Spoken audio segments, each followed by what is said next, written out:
30 million years ago, a monster roamed the landscape. Well, we're talking about one of the most ferocious animals that probably ever walked the earth. This was the biggest beast to live in North America since the dinosaurs. Look at the size of that skull. Look at all those teeth in there. There is no animal like this anywhere. See, if this thing's biting over the front... But this creature's true character has baffled the world's best paleontologists. It might look like a pig, but it's more vicious than a grizzly bear.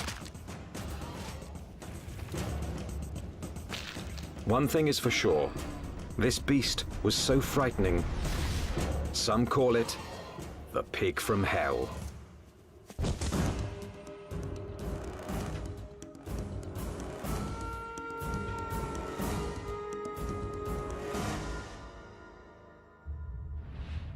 Prehistoric America, 30 million years ago, the dawn of the Oligocene epoch.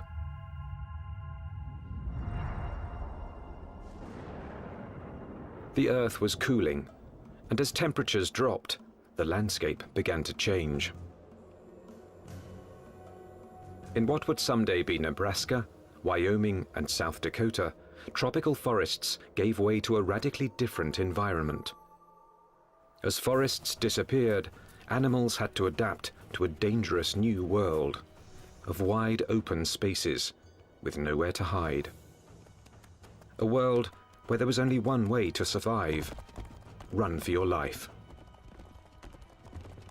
Camels become adapted for open country, horses become adapted for open country, and you have to be able to escape your predators by being fast runners. As prey animals became harder to catch, predators also had to change. In this arms race, it took speed and jaw power to stave off starvation. There were nimravids, cat-like creatures with saber teeth, which could kill with one quick bite. And the fearsome hyenodon with its lethal jaws.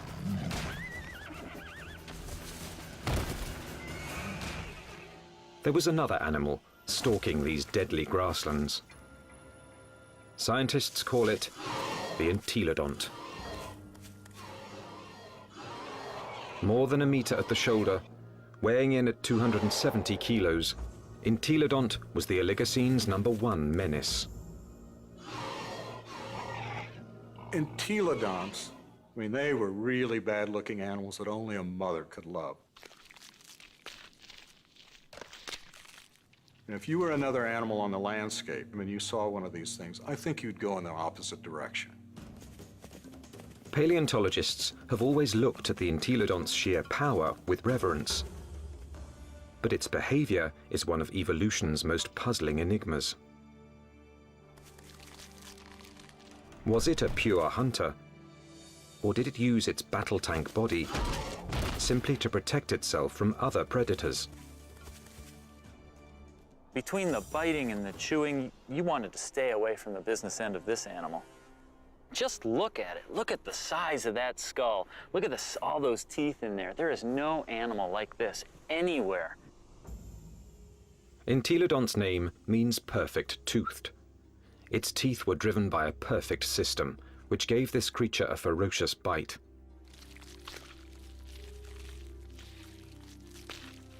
Its jaw power came from two massive cheekbones that leveraged the muscles and supercharged them, driving the deadliest jaws of its time. Jaws that could open 90 degrees and could clamp down harder than a hippo's or a crocodile's. This beast was bioengineered to bite. But what it was eating and why remains a mystery. Entelodonts have no modern relatives, no modern close relatives. So it makes it a challenge for a paleontologist to figure out how they made their living.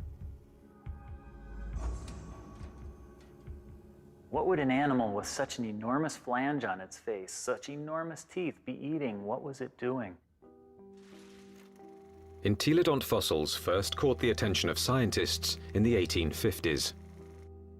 They decided it was a bear-like creature. But then grooves in the teeth suggested that entelodonts were digging for plant roots, meaning that they literally ate like pigs. Today, scientific analysis has confirmed that the entelodont's closest living relative is the pig. But while this creature has some pig-like features, scientists have struggled to place it in any one category. In many ways, they're analogous to pigs, but they're also analogous to bears. They're also analogous to hyenas. Nobody's thought about these animals before.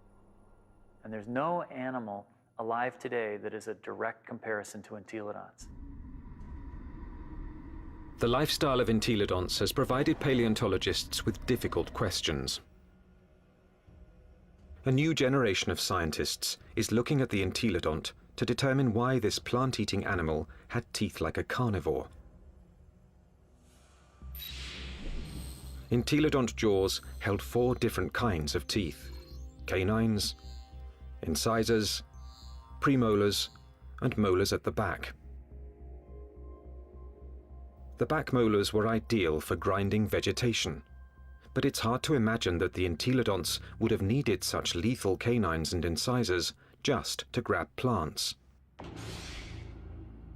Then, in 1993, a discovery suggested that entelodonts were chewing on much more than plant roots.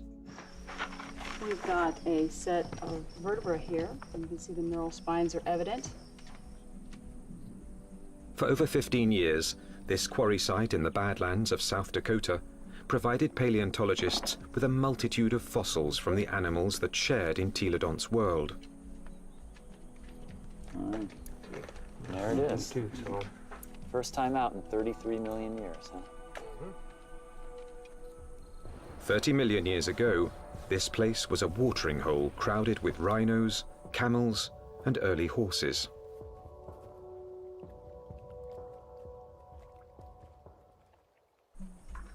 Well, we have some articulated ribs. Scientists also found one of the largest collections of entelodont bones in the history of North America. So many that they dubbed the site the Big Pig Dig. Fossil hunters also found the prehistoric equivalent of fingerprints. Entelodont teeth marks all over the bones of the biggest and fastest animals of its time. These represent bite scars along the dorsal margin of this rhinoceros skull. Well, what could make these marks? If we take an entelodont skull, we see that the premolars are widely spaced apart. So when we lay that over the top here, lo and behold, they're matching up quite well, suggesting that this animal is at least a likely candidate for biting through the top of the skull of this rhinoceros. The dig presented key evidence that entelodonts didn't just eat plants, suggesting that they were less like modern pigs and more like fearsome prehistoric predators.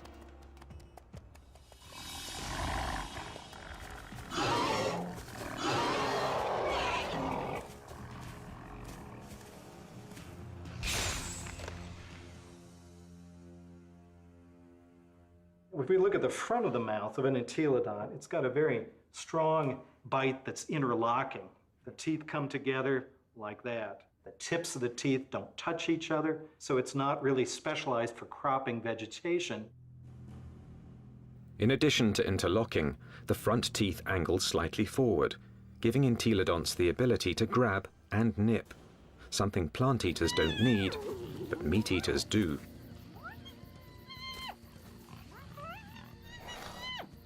The incisors and the canines have been perfectly capable of tearing a bite out of a carcass.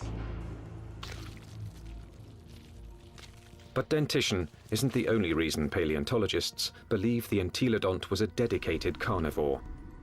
Under Wyoming's rugged terrain, scientists are finding more and more bones bearing the signature of entelodont's powerful jaws.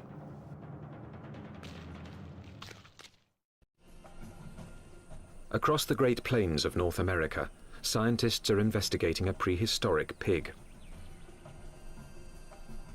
Entelodont has the teeth and jaws of a fierce predator, but its long, thin legs and cloven hooves suggest it might not be a very good hunter, because it couldn't use them to grab prey. Who was this beast, nicknamed the Pig from Hell? One veteran fossil hunter believes he's found the answer. I look at him as an attack predator, that he was top-of-the-line predator, just like the lion is today in Africa, and just like T-rex was in the late Cretaceous. Paleontologist Kent Sundell has great respect for this creature's power to kill. At Wyoming's White River Formation, he's found what he thinks is ultimate proof of its hunting prowess. 25 million years ago, this was a flat plain near a river where horses, camels, and rhinos gathered to drink.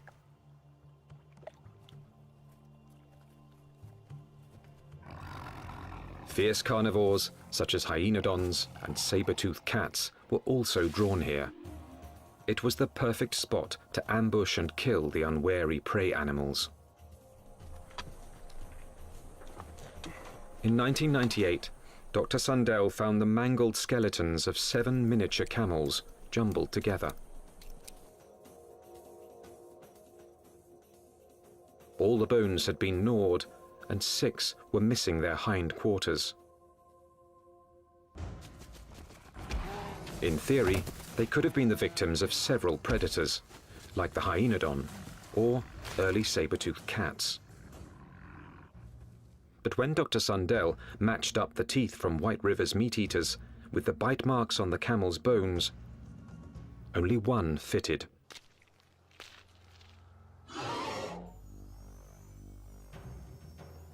Bite marks alone don't prove these camels were killed by an entelodont, but where the bite marks are might be a clue. On the camels, I showed they were bitten in the back of the skull and at the top of the neck. He gets next to that prey and he tries to get a puncture wound through the cranium.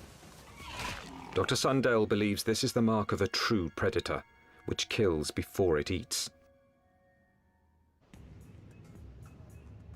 And hundreds of miles away, in Ohio, there's more evidence that entelodonts could have hunted.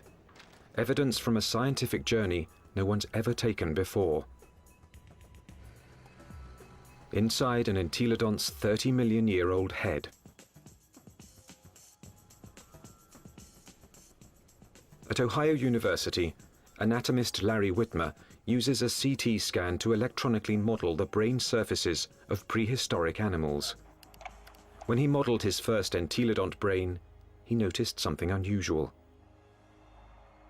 This animal's eye sockets face right back out at us. What that tells us is that this animal almost certainly had binocular vision, meaning the visual fields overlapped, which allowed them to have some depth perception. Larry Whitmer believes entelodont's eyes help to identify it as a predator. There's a decent chance that this animal has binocular vision as a predatory adaptation, to actually spot prey and actually judge their distances, which you might actually expect an ambush predator to have. So it could actually jump at the right speed and the right distance in order to capture its prey.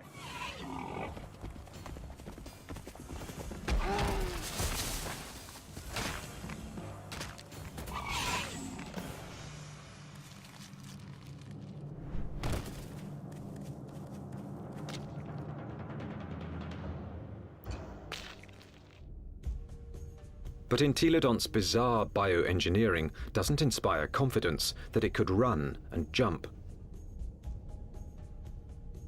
Its body bones are light compared with its massive skull. But in fact, entelodonts easily carried their enormous heads, without tipping over, using powerful packs of muscle bulging from the top of the spine to the legs, and from the back of the head to the tail. The animal's head was cantilevered out in front of its body with these ligaments that ran from these spines down to the skull. It had full muscle all along either side here, and it had muscles coming from the sternum up to the jaw down here. Massive muscles carried its oversized head.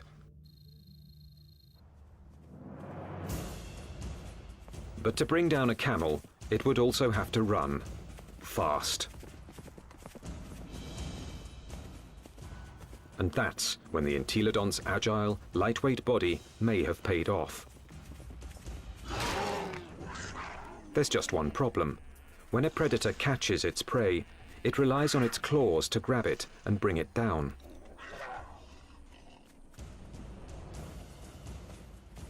Armed with only cloven hooves, there is no way the entelodont could have captured a fleeing camel. Or is there? It must have been doing something right, because there's compelling evidence that plenty of large mammals ended up as an entelodont's lunch. Well, it looks like there's a lot of bones coming out along here, and right here we have a really large limb bone. And we found evidence that entelodonts have bitten into all sorts of bones, including rhinoceros bones. They've been biting into camels. We found evidence that they were biting into the long bones of rhinos. Well, the bite marks that we see are these two. This would be... Kent Sundell believes White River's camel skulls reveal how a cloven-hooved predator captured its prey. He runs up, he gets next to that other prey, and he tries to get a punctured wound through the cranium or into the very back of the neck. And then the long snouts that I move around. Entelodont expert Scott Foss disagrees with Kent Sundell's scenario. I can get close enough to. I doubt an entelodont used its teeth in order to capture other prey. It probably used its larger bulk and ability to accelerate to just run into the animal, knock it over.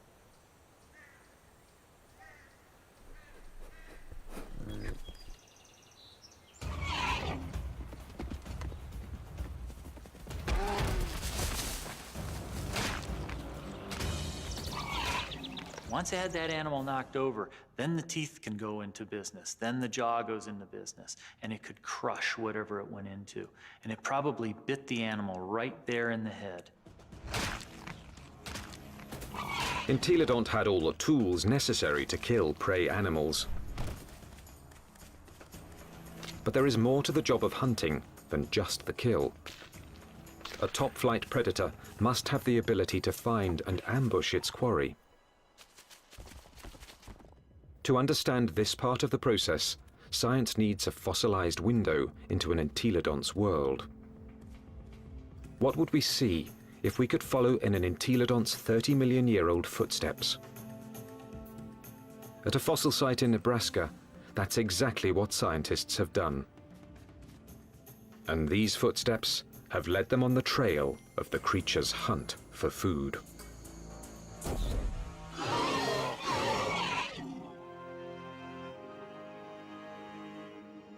Northwest Nebraska, home to Toadstool Geologic Park, one of America's more remote tourist destinations, and a treasure trove for anyone fascinated by life's ancient past.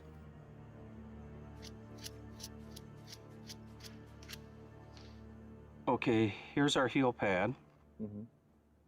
Toe, toe, center hoof, which bears most of the weight, the middle toe. So that makes this a very nice rhinoceros print. 30 million years ago, these solid rocks were muddy stream banks, where migrating animals left their footprints, still preserved in Toadstool's rocks. Well, once we get it clean, it's a very nice rhino. Weigh in anywhere around 500, 600, 700 pounds.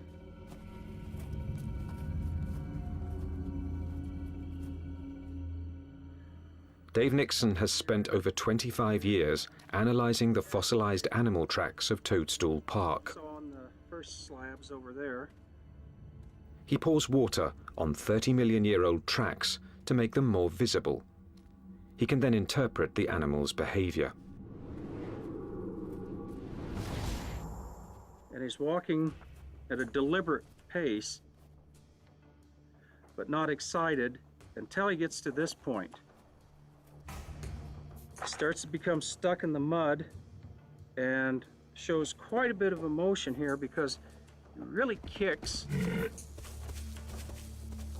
lands here, and he's out of the mud, but he puts another leap in, and the third bound takes him out of our exposure, and we're seeing excitement, if not fear. And if you're a herbivore, somebody always wants you for lunch. The rocks reveal that something was following the rhinos. We also have some smaller tracks. They look really tiny until you realize they're the tips of the toes. And what we have is an entelodont. The entelodont tracks at Toadstool Park give experts like Dave Nixon an unparalleled opportunity to understand how these creatures might have hunted. Because on that day, 30 million years ago, entelodonts weren't the only animals following the rhinos. And we have a set of carnivore tracks over here. These are smaller, and there are some claw marks on the inside. And we have another set right here. That carnivore may have been a hyenodon. 30 million years ago, hyenodon was one of the top carnivores in North America. Its powerful jaws could pin down any prey animal. Then its razor-like teeth would finish the kill. But it also had the patience to track the prey over long distances. The carnivores are following the herd animals who go through first and fairly close. They'd be relatively on the heels of the group.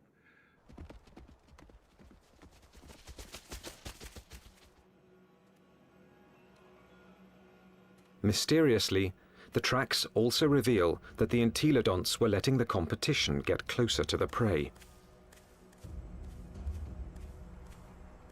They're following the main herd, but they're not as close in time. Why would a hungry entelodont on the trail of a meal allow another predator to rush in for the kill? The answer may lie in the most puzzling evidence of all. What's interesting, the rhinos are going that way, and the entelodonts are running at about a 45-degree angle to the rhino trail. Zigzagging seems a strange path to take if the hyenodon was closing in on the prey. But some experts believe entelodonts might have had a very good reason to zigzag. A reason revealed by a CAT scan. When anatomist Larry Whitmer modeled the surface of an entelodont's brain, one exceptionally large nerve cluster got his attention. The size of these things right here, and what these are nerves that are actually bringing sensory information in from the snout. This was no bloodhound, but it still had a very respectable sense of smell, and this smelling apparatus here certainly would have been well adapted to pick up the smell of a carcass. And that could explain why the Toadstool Park entelodont zigzagged while following the rhinos and hyenodon. Zigzagging could have helped its nose track the smell of a kill. It's searching. If, say, something's here or here, as you go around it, as the wind brought the scent to you, you'd be able to basically triangulate in and find it. So if the wind's from this direction and you're upwind, you'd miss it, but as you came this way, you'd be downwind and catch it, and you could double back.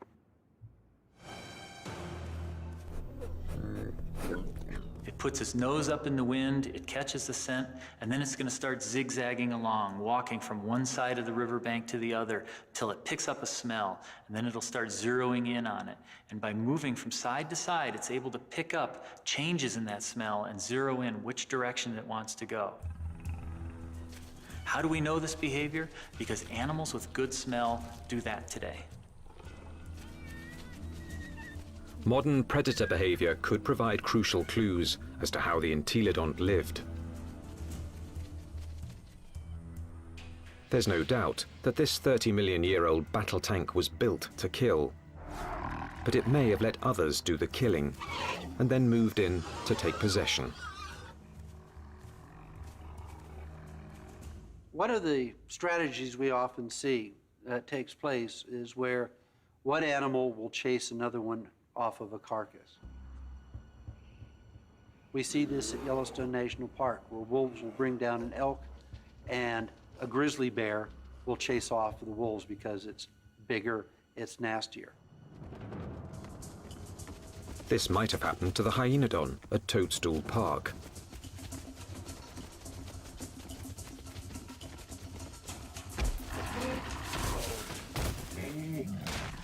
The hyenodon has run down and killed an exhausted rhino and is feasting on the carcass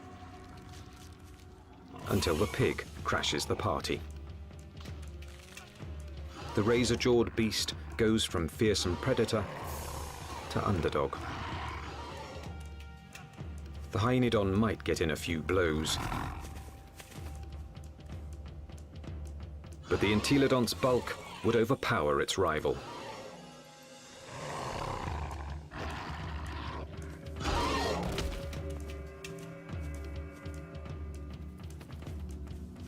Entelodont had the tools to take any carcass it wanted. I can't think of any other carnivore that might stand up to it. Some experts argue that this is the true secret of the creature's success. An entelodont could hunt, but it didn't need to be a full-time predator. Instead, it let true predators do the hunting and killing, and then stole the fruits of their labor. Stealing food from a hyenodont, even if it meant getting into a battle with a hyenodont, would probably take a lot less energy than having to hunt for food and kill food on its own. If scavenging was its lifestyle, the entelodont's complex bioengineering doesn't look so strange. Entelodont had the eyes of a hunter, the nose of a scavenger, the front teeth of a meat-eating carnivore, and the back teeth of a plant-eating herbivore. It may have evolved from a plant-eater into an omnivore, a creature that could eat whatever was available in a radically changing world. And so in reality, what this animal ate was anything it wanted. That's part of the reason why these animals were as successful as they were for as long as they were on the planet. The entelodont's success was about to be tested by an ever-evolving planet. The Earth was growing cooler, and the landscape was changing. Some of the entelodont's fiercest rivals would not survive, but the pig from hell was about to show it could withstand the test of evolution by getting bigger.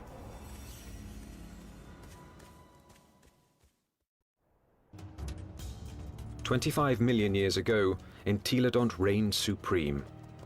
It roamed the North American Badlands, eating everything, fearing nothing, taking any food it wanted." Well, we're talking about the biggest, meanest animal that ever walked the Badlands, and was one of the most ferocious animals that probably ever walked the earth. Nothing could stop the entelodont from dominating their world for millions of years to come. Nothing, that is, except planet Earth. 25 million years ago, the time known as the Miocene began.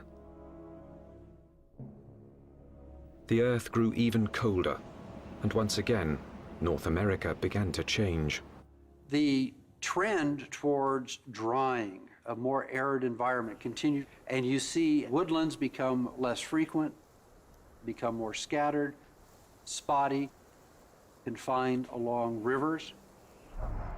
So you're talking about an open grassland environment very similar to what we think of the Great Plains today. The fossil record reveals that as plant foods grew more scarce, mass extinctions began. Survival depended on traveling long distances to find something to eat.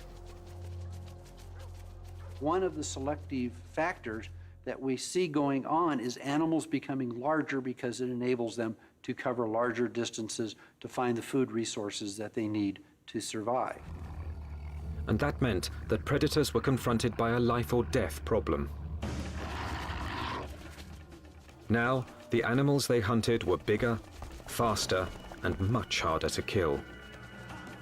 It's like an arms race. If the prey become much larger, they become too big for carnivores to handle, and so the carnivores have to get larger in order to be able to feed on these larger prey items.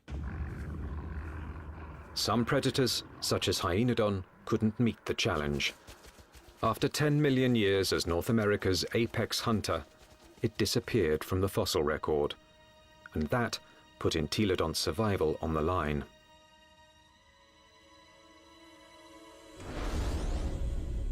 When the predator is gone, the scavenger is now in danger. The scavenger now needs to adjust its lifestyle. And if the scavenger isn't very flexible, it's going to have a difficult time.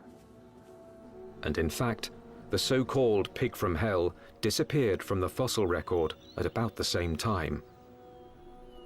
But this species wasn't gone. Entelodonts evolved to rule the North American plains with a vengeance. This pig hadn't become extinct, it had supersized. This new version stood over 2 meters tall and was 4 to 5 times the size of its predecessor. It still had a battle tank body and a sprinter's legs. Its skull and jaws were now even more massive and more intimidating. It was bigger than a modern bison.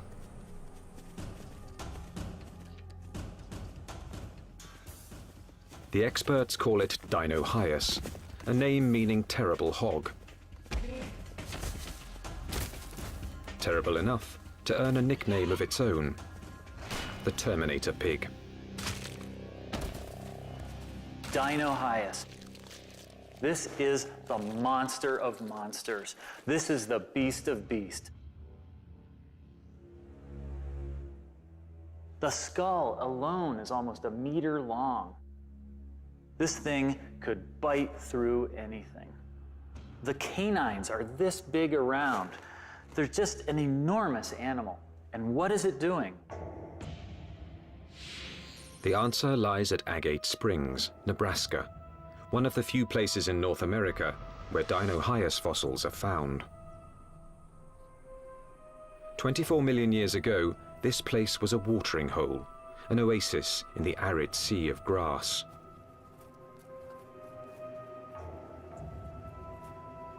Hundreds of animals, many of them rhinos, gathered here to drink.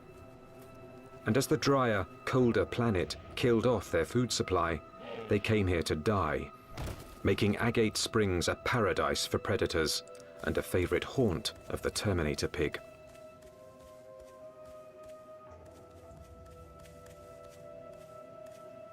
This thing was eating the big animals. We think that this guy was specializing on the large rhinos that lived at the time, on the calicotheres that lived here at Agate Springs. This is a limb bone from a calicothere, and in it we have a bunch of bite marks made by either a predator or a scavenger. The Entelodont premolar, one of the teeth you find just behind the canine, appears to match these holes very well. When its crushing jaws bit into some of the Miocine's biggest mammals, Dinosaurus was chewing on more than meat.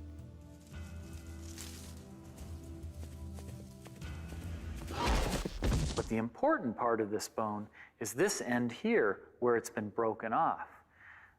The animal bit through the bone, sheared it off, and then had access to the nutritious marrow that was inside. Bone marrow is one of the most nutritious foods an animal can eat. And in times of mass extinction, it would have been a prime source of nutrition. As the Miocene climate change killed off thousands, a diet from scavenged bone marrow may have allowed the Terminator pig to thrive. The long bones contain marrow, which is good for several years after an animal dies. So think of it as canned fat that would be available during a drought. So the pigs could still find food after a massive die-off, even if they're looking at mostly skeletons. The Terminator pig was the pinnacle of entelodont's evolution. This beast had supersized to survive the Miocene's challenge. And it very nearly succeeded, but not quite. Because in this new world, survival would ultimately depend on a skill set even the Terminator pig didn't possess. 20 million years ago, a new monster predator arrived in North America. The bear dog.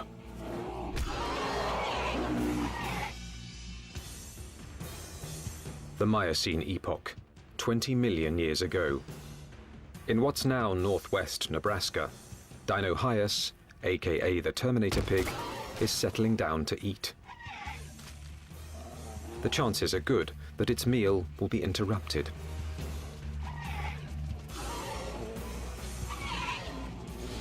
With its huge size, it could handle just about any threat to its dinner. Except a threat it had never seen before: the bear dog. A recent arrival from Asia, this savage, bone-crushing beast wouldn't back down from any fight.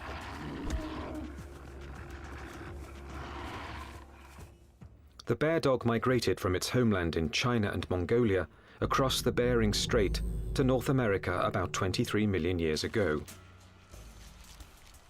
Just about the time that North America's top predator, the hyenodon, suddenly disappeared.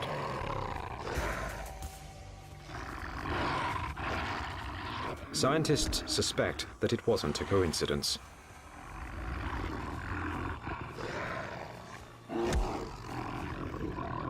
They certainly were probably much better predators in lots of ways compared to hyenodon.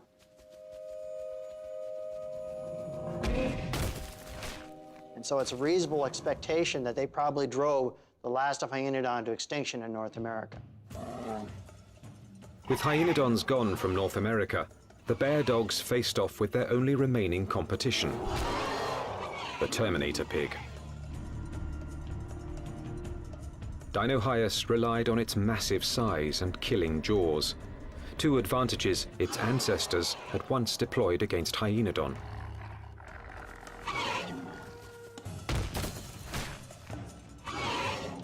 But the bear dogs counterattacked with new evolutionary weapons. Its first weapon was speed. With its heavily muscled, top-heavy body, Dinosaurus could be a fast runner in short bursts. But on the vast, open plains, the bear dog's bioengineering was perfectly suited for long-distance pursuit of prey that was becoming much harder to catch. When you look at the skeleton of this animal, it's a much more sophisticated, much faster running animal. We see longer legs in the horses, longer legs in the camels. So if it came to running down prey items, this animal would have had an advantage. Its next weapon was its teeth. Entelodonts ate well because their jaws and teeth could tear flesh and crush bone to extract its highly nutritious marrow. But bear dogs could do these things just as well. In fact, even better.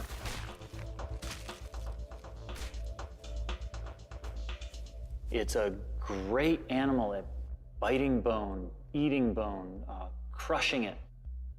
And it also has a set of teeth that are sharper than any entelodonts. Entelodonts, for example, wear the tips of their huge canines off, and they're not actually very good for puncturing, probably because they spent so much time crushing bone with them. This animal never does that. Its canine teeth are always much sharper. It also has better slashing teeth in its jaw than any entelodont had. So in many ways, it did a better job of what entelodonts had done than entelodonts ever did. The bear dogs could outrun and outbite the Terminator pig. And they had a third weapon the entelodont never possessed. The deadliest power ever to evolve on Earth. Bear dogs actually had much more advanced brains.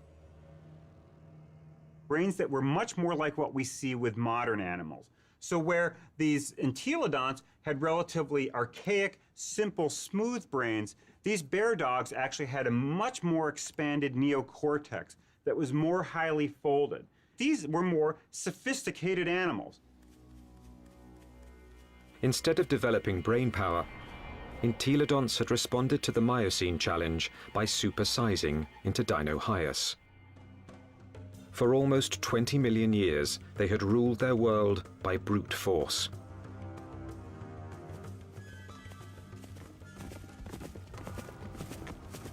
But no more. From now on, brains, not brawn, would decide who won and who lost nature's battle to survive. The mammalian world was fully caught up in this neural arms race. That arms race was starting to take place, and these entelodonts apparently weren't taking part in that. That may have actually put these animals at something of a disadvantage. This was an animal that almost certainly was driven mostly by instinct, with fairly predictable, stereotyped responses. This was not a clever animal. In combat, Dinosaurios would have been bigger and stronger, but brain power could have given bear dogs the decisive advantage. Today, intelligent predators like wolves make up for their smaller size by hunting in packs to execute a creative plan of attack. Bear dogs might have followed the same strategy against Dinosaurios. It's very difficult for Dinosaurios to compete with the bear dogs. With a pack of bear dogs, even a large Dinosaurios would have a difficult time chasing them away from a kill. These smaller, less powerful, but more clever animals potentially were able to actually steal kills away from Dinosaurios. That they actually could have used different kinds of techniques. Fooling Dinosaurios, being able to lead it away, or to actually even take on Dinosaurios itself in actual combat.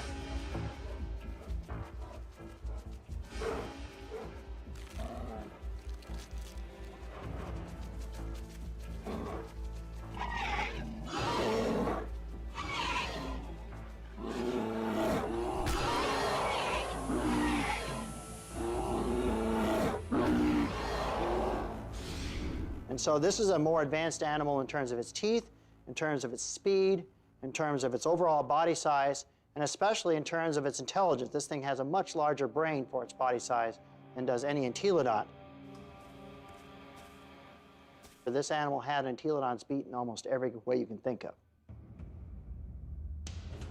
Within a few million years, after bear dogs arrived in North America, they had squeezed Dinosaurios out. Its favorite food, the calicothea, was also extinct.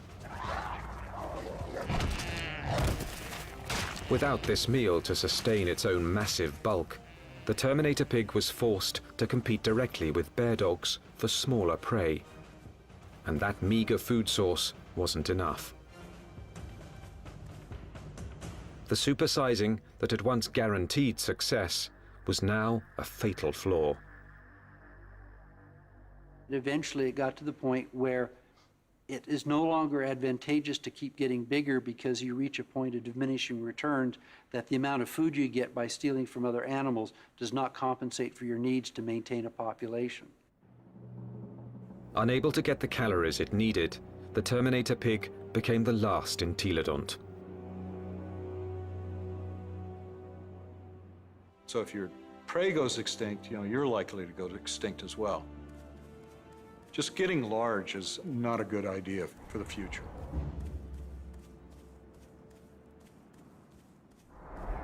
Despite its rapid demise, entelodont was an evolutionary success. It dominated its environment for nearly 20 million years. It had the ability and intelligence to either hunt, scavenge, or forage, allowing it to survive on any available food source.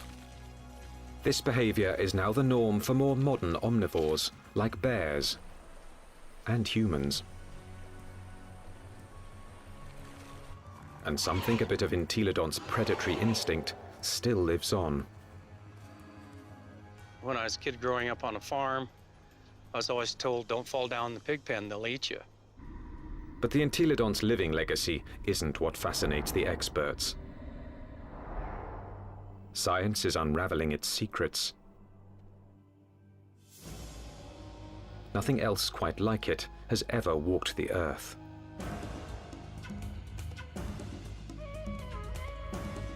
All we know is that this strangest of creatures, this toothy beast with an appetite for destruction,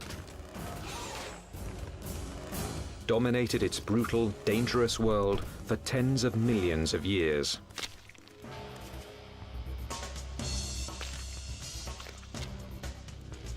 A powerful tribute to the entelodont, perhaps the most unusual and the most mysterious of all prehistoric predators.